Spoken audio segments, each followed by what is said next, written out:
Hello everyone, just a quick update. We're going to do a facts and fiction section. Basically, we're going to separate the facts from the fiction. Just briefly going over a couple of things I've been asked. A lot of people are asking us about nanobots, smart dust, fourth industrial revolution, smart cities, etc, etc.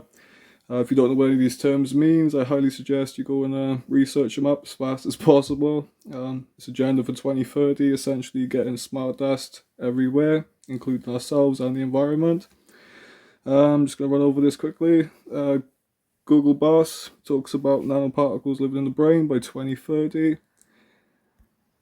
We got the head of the Economic Forum, chairman. If you don't know this man, I suggest you check out his books and information.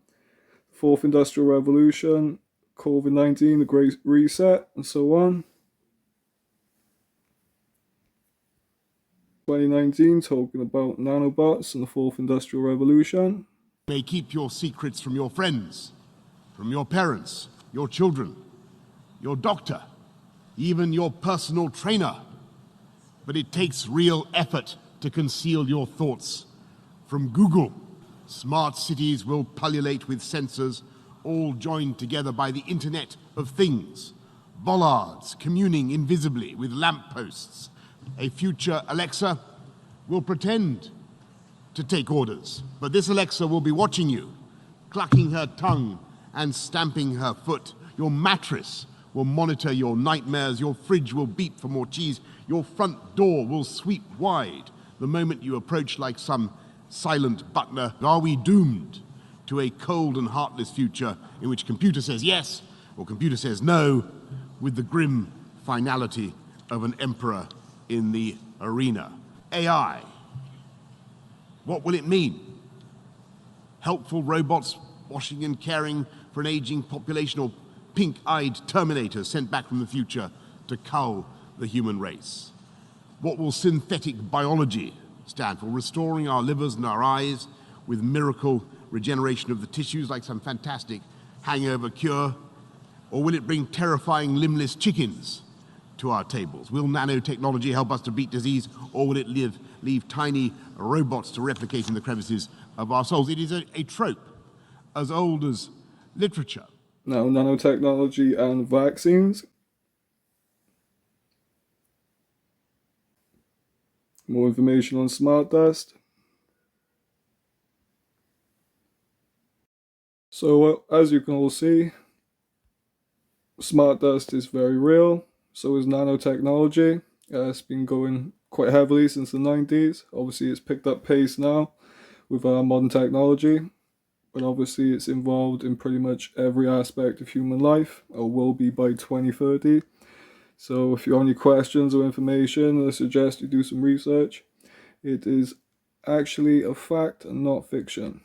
Enough, Daniel Andrews recently ditched attempts to detain people on the suspicion that they might be about to disobey COVID regulations, has eerie echoes in Schwab's boasting how technologies can intrude into the hitherto private space of our minds, reading our thoughts and influencing our behavior. And Schwab predicts, as capabilities in this area improve, the temptation for law enforcement agencies and courts to use techniques to determine the likelihood of criminal activity, assess guilt, or even possibly retrieve memories directly from people's brains will increase. All of this, Schwab says, is redefining what it means to be human.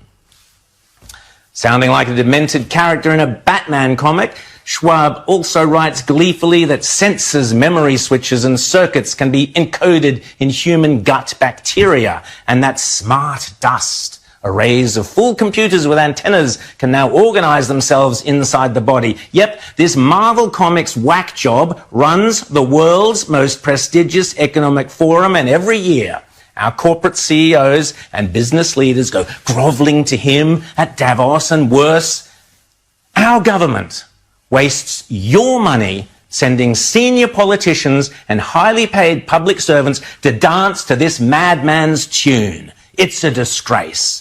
Oh, and did I mention he's a huge fan of China as the leader of his brave new world? It was very appropriate to invite the president to join us, and he, as the leader of the country, to talk to us about the future's engagement of China in global affairs and the leadership role China will assume in determining and constructing our global future. And why China? Well, apart from the drones and the surveillance, chat to the Uyghurs about that, they also pretend to care about climate change.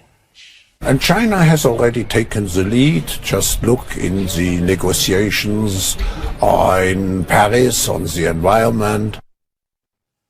COVID, China, climate change. The Great Reset is a toxic, poisonous, ugly offspring of fascism dressed up in the frilly frocks of environmentalism. It's a horror show. So what to do? Our Governor-General must insist to the Queen that Charles ceases all involvement with this travesty. The Morrison government must refuse to send any delegates to Lucerne in May, and any Australian businesses that participate in this grotesquerie deserve the full wrath of Australian consumers and shareholders. The next time someone tells us that tackling climate change is either too costly or too difficult, I think we need to remind them and remind ourselves of what just is happening right now. We not only have to demand change, but also create change. We have to live up to the expectations which we have created, and we will do so. Don't say I didn't warn you.